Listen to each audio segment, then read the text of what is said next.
الف اللہ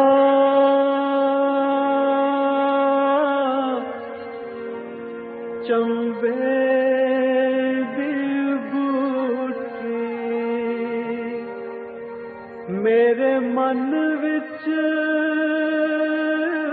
مرشد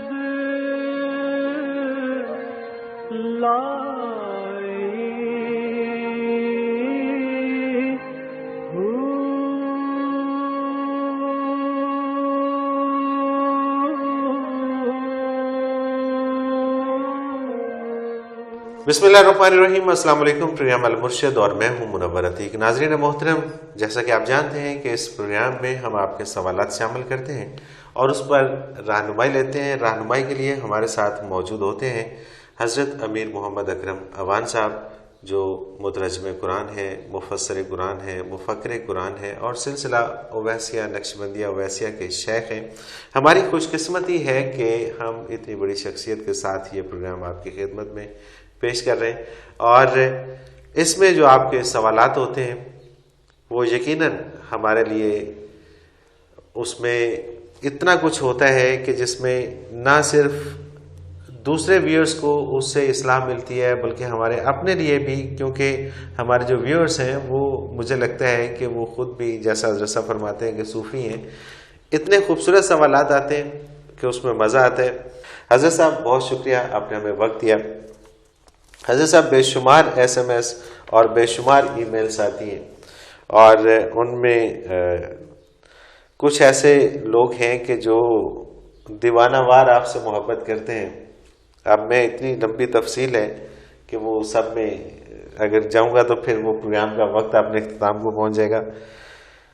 کچھ نامعلوم افراد بھی ہمیں میسج کرتے ہیں، وہ پتہ نہیں اپنا نام لکھنا بھول جاتے ہیں۔ ناظرین نام ضرور لکھا کریں تاکہ آپ کا نام ہم شامل کر سکیں۔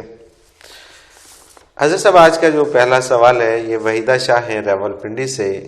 یہ لکھتی ہیں کیفیات قلبی اور ذکر و مراقبات کو آخرت کا سکہ کیوں کہا جاتا ہے؟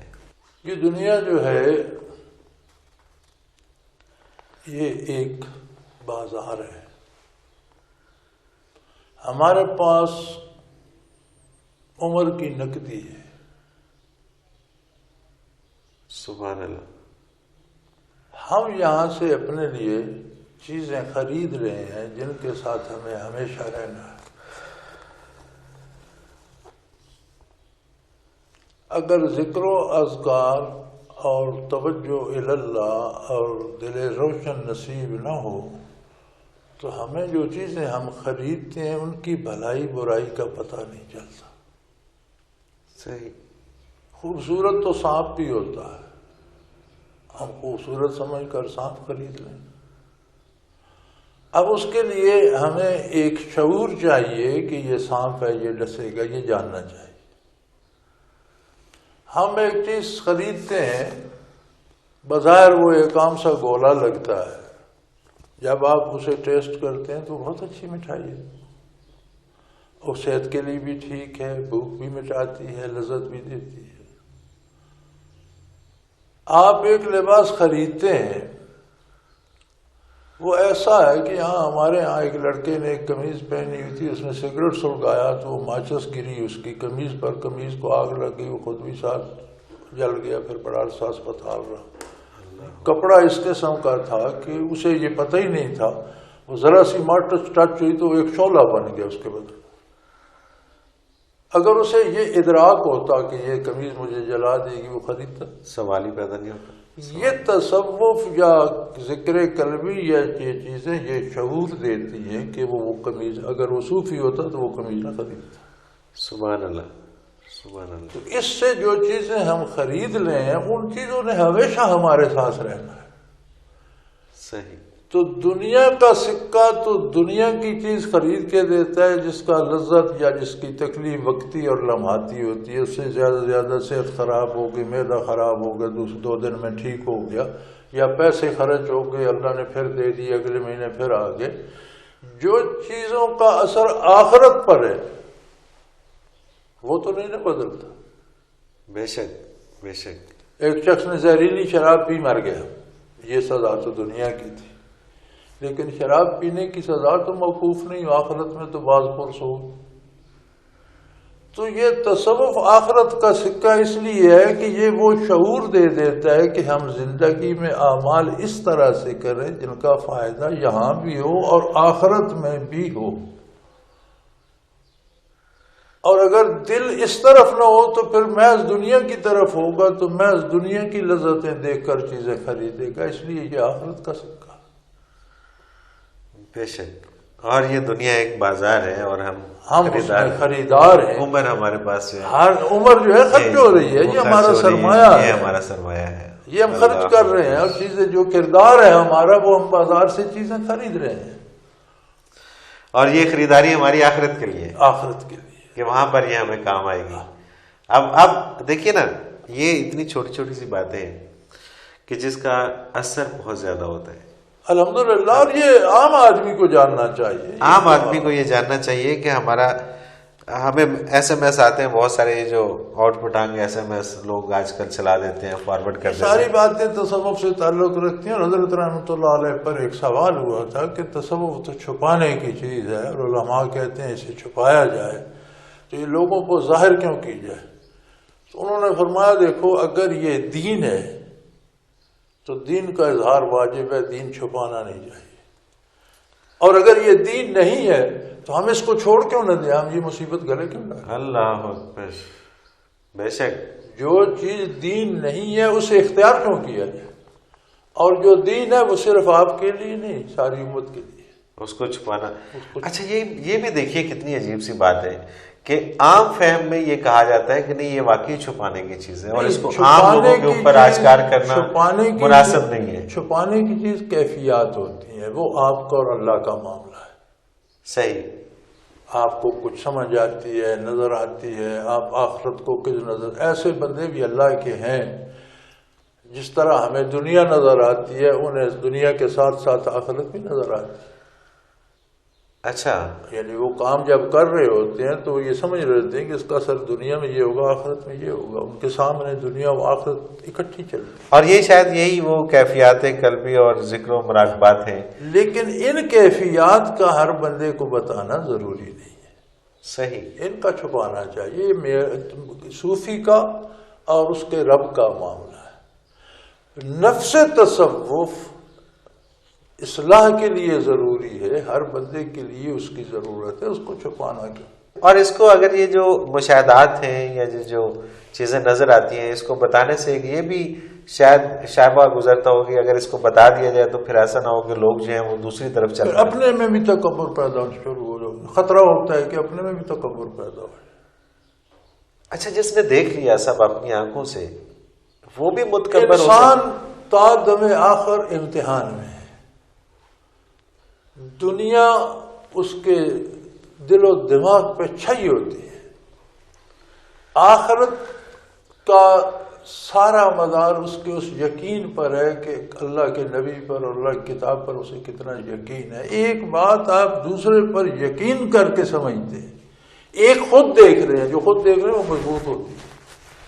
میں وہی تو عرض کر رہا ہوں نا کہ جو آپ نے خود دیکھ لیا تو خطرہ ہوتا ہے کہ پھر اس طرف نہ مڑ جائے، لوگوں سے ہاتھ چمانا شروع کر دے، لوگوں سے شیرینیاں لینا شروع کر دے، دولت جمع کرنا شروع کر دے، لوگوں پر اپنا سکہ بٹھانا شروع کر دے، تو کوئی بات نہیں۔ کوئی گناہگار بھی آتا ہے تو وہ اللہ کا بندہ ہے، کوئی کافر بھی آتا ہے تو اس کے پاس ابھی توبہ کا چانس ہے، آپ اس سے نفرت نہیں کر سکتے، ہاں اسے ترغیب دے سکتے ہیں پیار سے، نرمی سے کہ یار اس طرف آ جاؤ، نہ آئے تو اللہ حافظ، آ جائے تو الحمدللہ، لیکن اس کے پاس ابھی چانس ہے مرنے تک۔ جب کفر پہ مر جاتا ہے تو پھر آپ اس کے لیے دعا بھی نہیں کر سکتے کسی بخش، صحیح، لیکن جب تک زندہ ہے آپ اس کے لیے دعا بھی کر سکتے ہیں، محنت بھی کر سکتے ہیں، مجاہدہ بھی کر سکتے ہیں۔ اب آپ نبی صلی اللہ علیہ وسلم کی تبلیغ کو دیکھیے، آپ نے ساری عمر جو تبلیغ کی، کہیں کسی مسلمان آبادی بستی میں جا کر حضور نے واعظ فرمایا؟ بالکل ضرورت ہی نہیں ہے۔ جہاں گئے کفار کے پاس گئے، کفار کے سرداروں کے پاس گئے، اور یہ بھی تبلیغ کا عجیب انداز ہے حضور کا کہ ایک سردار اگر سمجھ جاتا ہے تو سارا قبیلہ سمجھ جاتا ہے۔ سبحان اللہ، اور جس کی آج ضرورت ہے. اور سردار کے پاس جانے میں بڑا خطرہ تھا. آپ قبیلے کے کسی آدمی کو بات بتاتے ہیں تو عام بات ہے، لیکن آپ ایک سردار کو جا کر کہتے ہیں کہ توبہ کرو اور بتوں کو چھوڑ دو اور اللہ کو مانو، تو یہ زیادہ خطرہ. اور اس میں حضور کو تکلیفیں ہوئیں، ایذائیں ہوئیں، لیکن آپ صلی اللہ علیہ وسلم نے مسلسل یہ مجاہدہ 13 سال مکی زندگی میں تو صرف یہی کام جاری رکھا. سبحان اللہ، سبحان اللہ. مدنی زندگی میں آپ کے اتنے خدام ہو گئے، ایک ریاست، ایک سلطنت بن گئی، سلطنت کے احکام و افکار پھیلنے لگے، خدام پھیلنے لگے. تو یہ انداز ہے کہ اللہ کی ساری مخلوق کے پاس جس طرح توبہ کا چانس ہے، اسی طرح جو توبہ کر چکے ان کے بھٹکنے کا چانس بھی موجود ہے. بھٹکنے کا چانس بھی موجود ہے، اتنا ہی موجود ہے دم آخر تک. اور دم آخرت تک یہ فیصلہ نہیں کیا جا سکتا کہ زندگی کے سانسیں ختم ہو گئی اور کوئی جو اپنا ساتھ لے وہ کامیاب ہو گیا. صحیح. اچھا، یہ جو اولیاء اللہ کو بعد میں اس انداز سے دیکھا جاتا ہے کہ یار یہ واقعی اللہ کا ولی تھا، وہ بعد کی شرط صرف یہی ہے کہ وہ تا دم مرگ یہ دیکھا جائے کہ وہ اس وقت تک قائم رہتا ہے یا نہیں رہتا. اگر اس سے پہلے اس کے اوپر باقی یہ جو چیزیں ہیں نا کہ ہم نے قبروں سے اور اہل اللہ کے مزارات سے وابستہ کر لی ہیں، وہ میرا یہ کام کرے گا، وہ کام بھائی وہ خود دنیا کے کاموں سے جان چھڑا کے چلا گیا، تمہارے کرنے کے لیے کہاں آئے گا؟ تمہارے کرنے اس سے کیا ضرورت ہے؟ اللہ اکبر. آپ یہاں سے امریکہ چلے جاتے ہیں تو یہاں والا کوئی فون کرے گا کہ میرا یہ کام ہے، تو آپ کہیں یار میں یہاں بیٹھا ہوں، میں تمہارا کیا کروں؟ صحیح، بالکل صحیح. ایک ہستی اس دنیا سے تشریف لے جاتی ہے تو آپ کے لیے رہنمائی چھوڑ جاتی ہے. یہاں آپ نیک سمجھتے ہیں تو اللہ سے دعا کریں کہ یا اللہ تیرے نیک بندے کا ارادت مند ہوں، اس کی نیکی کے طفیل میری مصیبت بھی ٹال دے. درست ہے، کوئی حرج نہیں، اس میں حرج نہیں. آپ دیکھیں، آپ یہاں دعا کرتے ہیں سڑک پر تو اللہ تو یہاں بھی سن رہا ہے. آپ اندر چلے جاتے ہیں مسجد میں دعا کرتے ہیں تو مقام سے فرق تو پڑے گا. بے شک. ٹکڑے زمین ہے، 10-50 گز کا فاصلہ ہے، تو یہاں دعا کرتے ہیں تو اور حال ہے، مسجد میں کرتے ہیں تو اور ہے. اسی طرح آپ خود کرتے ہیں اور کسی نیک کی مجلس میں بیٹھ کے کرتے ہیں اور بات ہے، کسی نیک پہ مظہر میں بیٹھ کے کرتے ہیں تو زیادہ اچھی بات ہے. لیکن پکارے اللہ کو ہی اور ان کا فائدہ حاصل کریں ان کے لیے. اچھا حضرت صاحب، یہاں پر بھی ایک بڑی چھوٹی سی وہی پردہ ہے چھوٹا سا. لوگ پکارتے تو اللہ کو ہی ہیں، لیکن میں نے آج تک نہیں دیکھا کسی نے کسی اس صاحب مزار کو پکارا ہو، لیکن لوگ کہتے ہیں کہ وہ پکارتے ہیں صاحب مزار. پکارتے نہیں، مزاروں پہ سجدے بھی کرتے ہیں. اچھا، ایسا ہوتا ہے. لیکن وہ جو اولیاء اکرام ہیں ان کی شان تو اپنی جگہ موجود ہے نا. انہوں نے تو اس کا نہیں کہا نا. اب عیسیٰ علیہ السلام کو لوگ اللہ کا بیٹا کہتے ہیں، انہوں نے تو نہیں کہا تھا میں اللہ کا بیٹا ہوں. بالکل صحیح، بالکل صحیح. اور یہ قرآن میں بھی ہے کہ قیامت کو سوال ہوگا کہ کیا آپ نے کہا تھا کہ میری اور میری ماں کو پوجو؟ تو فرمائیں گے یا اللہ میں جتنا دنیا میں رہا تو میرے ساتھ تھا، تو جانتا ہے جو میں نے کہا. جب میں چلا آیا تو انہوں نے جو کیا اس کو تو جانتا ہے، میں تو جانتا بھی نہیں یہ کیا کرتے رہے. بے شک. جو وہ ہمارے لیے رہنمائی چھوڑ کے گئے ہیں، جو وہ کام کر کے گئے ہیں، جو ہمیں تلقین کر کے گئے ہیں، اس میں عمل کرنا چاہیے. اور یہ بھی درست ہے، میری رائے میں یہ بھی درست ہے کہ آپ کسی نیک جگہ پہ بیٹھ کر، کسی بزرگ کے مزار کے پاس بیٹھ کر دعا اللہ ہی سے کرتے ہیں تو ممکن ہے اس کی برکات بھی شامل ہو جائے اس کی برکات. لیکن آپ یہ سمجھیں کہ یہ بزرگ اب اپنا برزخ چھوڑ کر میرے کام آ کر کرے گا تو یہ درست نہیں ہے. یہ درست نہیں ہے. یہاں پر تھوڑا سا اپنے آپ کو سیدھا کرنے کی اصل بات یہ ہے کہ جو لوگ منع کرتے ہیں وہ سرے سے اتنے سخت ہو جاتے ہیں، کہتے ہیں اللہ کی قبریں یوں کھیڑ دو. اور جو نہیں کرتے وہ کہتے ہیں سارے مشکل کشا یہی ہے. افراد و تفریط میں صحیح بات بین ہے. اور سب جگہ پر یہی روزی روٹی کا چکر ہے. آپ دیکھ لیں ہم مسجد میں دعا کرتے ہیں کتنا درجہ ہے. یہی دعا جب ہم بیت اللہ میں کرتے ہیں سبحان اللہ، سبحان اللہ. یہی دعا جب مسجد نبوی میں کرتے ہیں، اگر یہی دعا ہم روزہ اطہر کے سائے میں بیٹھ کر کریں، کیا بات. ظاہر ہے جی درجات تو پھر ہیں. تو دعا تو اللہ ہی سے کی جائے گی، پکارا اللہ ہی کو جائے گا. نظریہ یہ ہوگا کہ یہ جگہ مبارک ہے، میری دعا میں برکت ہو. سبحان اللہ. ناظرین محترم، سوالات کا سلسلہ جاری ہے. ایک مختصر سا کمرشل بریک، اس کے بعد حاضر ہوتے ہیں. ہمارے ساتھ رہیے.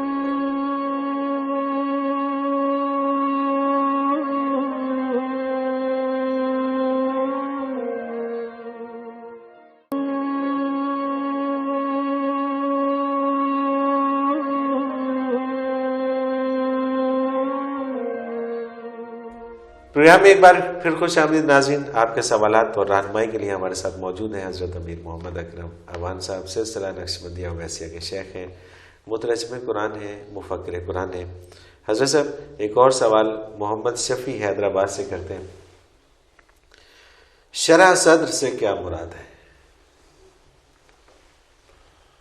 اللہ جس پہ رحمت فرماتا ہے قرآن کریم میں، یشرح صدرہ للاسلام، اللہ جس سے راضی ہوتا ہے اس کا سینہ اسلام کے لیے کھول دیتا ہے. اور جس سے خفا ہوتا ہے تو اس کی سزا یہ ہے کہ اس کا سینہ دین کے لیے تنگ کر دیتے، ضیق کا لفظ سکیڑ دیتا ہے، تنگ کر دیتا ہے. صحیح.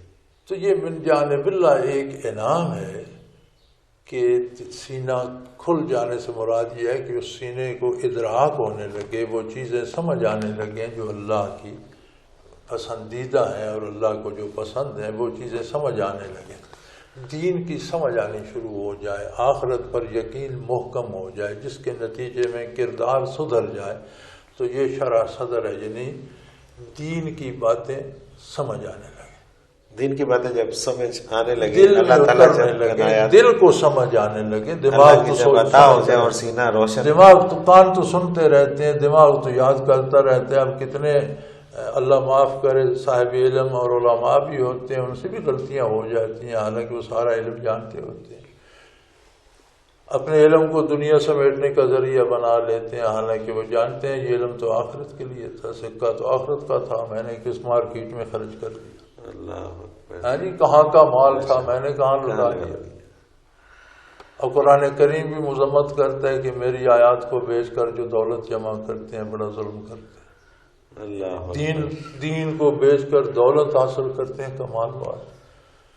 تو شرح صدر یہ ہوتا ہے کہ سینہ دین کے لیے کھل جائے، یعنی دین کی سمجھ آنے لگے اور یقین آنے لگے، اور بندہ اس درجے پر پہنچ جائے کہ اس پر عمل شروع کر دے. سبحان اللہ، سبحان اللہ.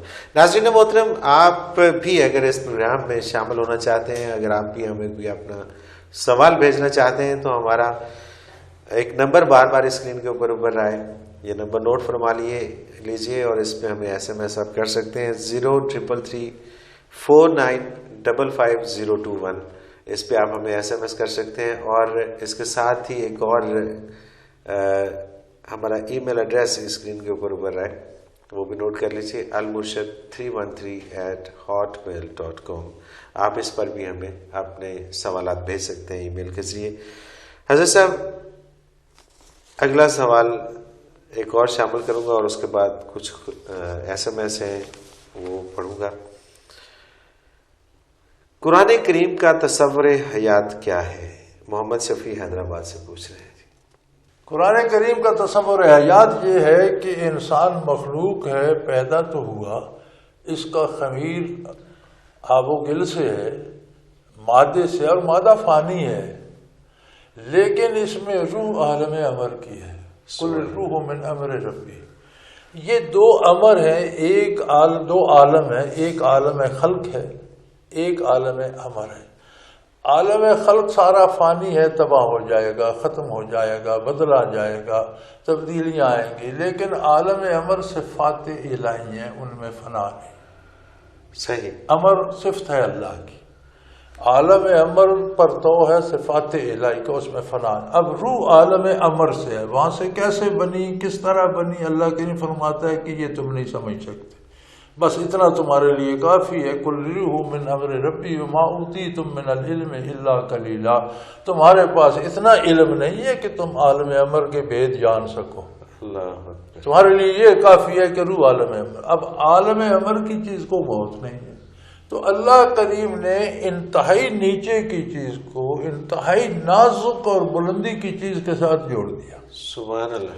جوڑا ایسا کہ یہ دونوں لازم و ملزوم بن گئے. اب روح بغیر بدن کے دنیا میں کچھ نہیں کر سکتی، بدن بغیر روح کے کچھ نہیں کر سکتی. تو دنیاوی اعمال دونوں نے مل کر کیے، لہذا آخرت میں نتیجہ بھی دونوں بھگتیں گے. اور روح ہمیشہ رہے گی، نتیجہ بھگتتی رہے گی، بدن کو ساتھ ہمیشہ رہنا پڑے گا. اچھا، بدن کو بھی ساتھ ہمیشہ رہنا پڑے گا. انسانی بدن کو فنا نہیں ہے، کیونکہ روح فانی نہیں ہے. کردار ایمان سے لے کر اعمال تک دونوں نے مل کر کیا. حدیث شریف میں آتا ہے کہ اللہ کریم کے سامنے پیش ہو کر ارواح عرض کریں گے کہ یا اللہ، ساری خرابی اس بدن کی ہے، ہم تیرے پاس رہے، ہم نے کیا خرابی کی؟ آپ نے ہمیں اس میں پھنسا دیا، اس نے ساری خرابیاں کی. بدن کہے گا یا اللہ، میں عرض کرتا ہوں کہ جب تک یہ روح نہیں آئی تھی میں نے کیا کیا؟ اللہ، اس نے آ کر ساری خرابی. حضور فرماتے ہیں اللہ انہیں ایک مثال دکھائیں گے. ایک بندہ اندھا ہوگا، ایک لولا ہوگا. ایک کی نظر نہیں ہوگی، ویسے صحت مند ہوگا، دوسرے کی ٹانگیں نہیں ہوں. اب ایک درخت ہے، پھل سے لدا ہوا ہے، وہ جو دیکھ رہا ہے وہ اٹھ نہیں سکتا، اس کی ٹانگیں، وہ کہتا ہے یار بڑا خوبصورت پھل ہے. جو اندھا کہتا ہے مجھے تو نظر نہیں آتا، کہاں ہے؟ وہ کہتا ہے مجھے اٹھا لو. وہ اسے کندھے پہ بٹھا کے وہ کہتا ہے اس طرف چل، لے جاتا ہے، قریب جا کے وہ پھل توڑتا ہے. تو اللہ کریم روح اور بدن سے پوچھیں کہ ان میں قصوروار کون ہے؟ اللہ اکبر. کہیں گے جی دونوں. فرماتا ہوں کہ دونوں بھگتو. اللہ اکبر، اللہ اکبر. تو قرآن کریم کا تصور حیات یہ ہے کہ انسان کو ہمیشہ رہنا ہے، اور جو کردار دنیا میں وہ کر رہا ہے وہ اپنی دائمی زندگی کے لیے چیزیں مہیا کر رہا ہے. موت فنا کا نام نہیں، ایک عالم سے دوسرے عالم میں منتقل ہونے کا نام ہے. ہم ذرہ خاک میں تھے، پشت پدر میں آئے، عالم چھوٹ گیا نا خاک میں. بے شک. شکم مادر میں گئے، پشت پدر سے تعلق چھوٹ گیا.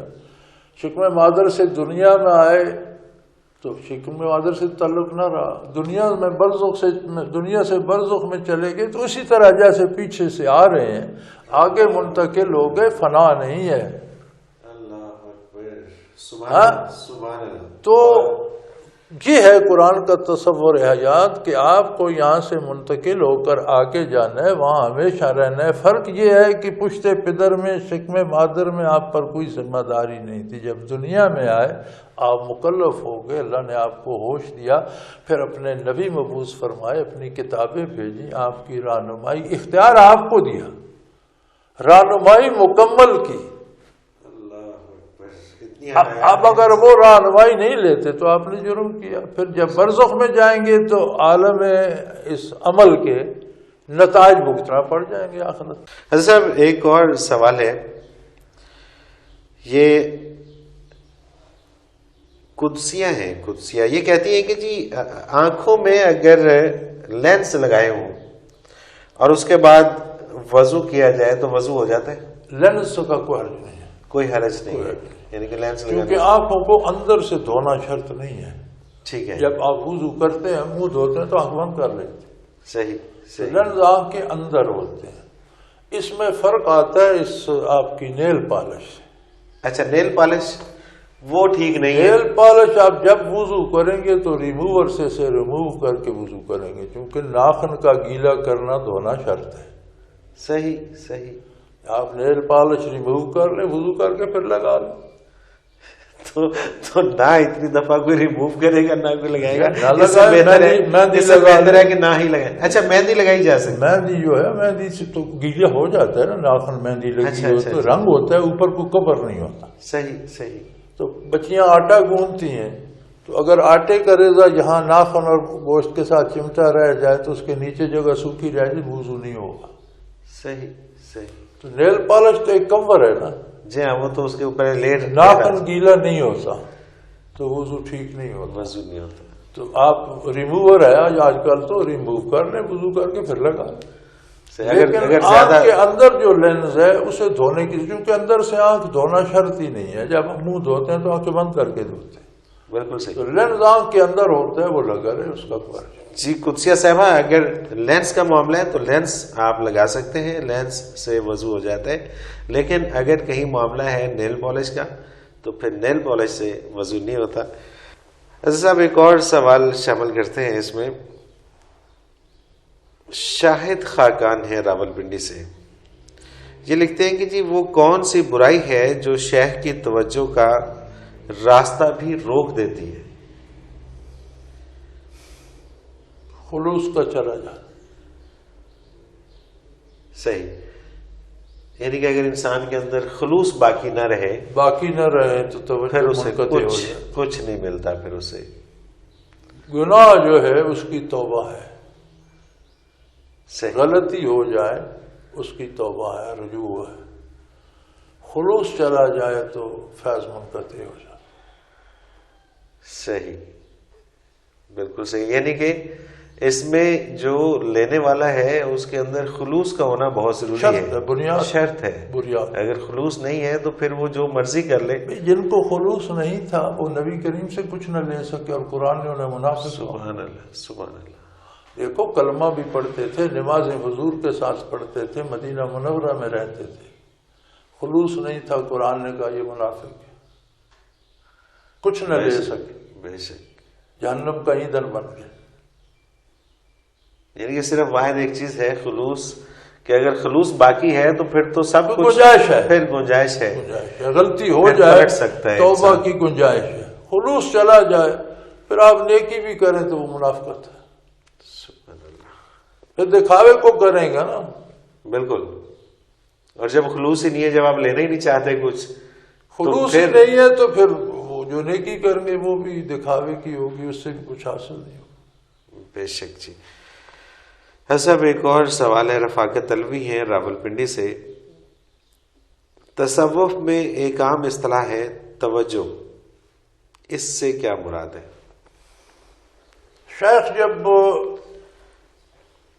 کسی کا قلب روشن کرنے کے لیے، کسی کو قلب میں اللہ اللہ یہ ذکر سکھانے کے لیے اس کی طرف متوجہ ہوتا ہے تو اس کی اپنی جو ایک کیفیت ہوتی ہے، یہ جو طاقت ہوتی ہے، یہ جس درجے کا وہ بندہ ہے، اس میں سے انوارات اس پر القاء کرتا ہے، اس طرف متوجہ ہوتا ہے. یہ اس پر وہ انوارات ڈال کر اس کے دل کو روشن کرنا، اسے توجہ، اصطلاح تصوف میں اسے توجہ کہتے ہیں. صحیح.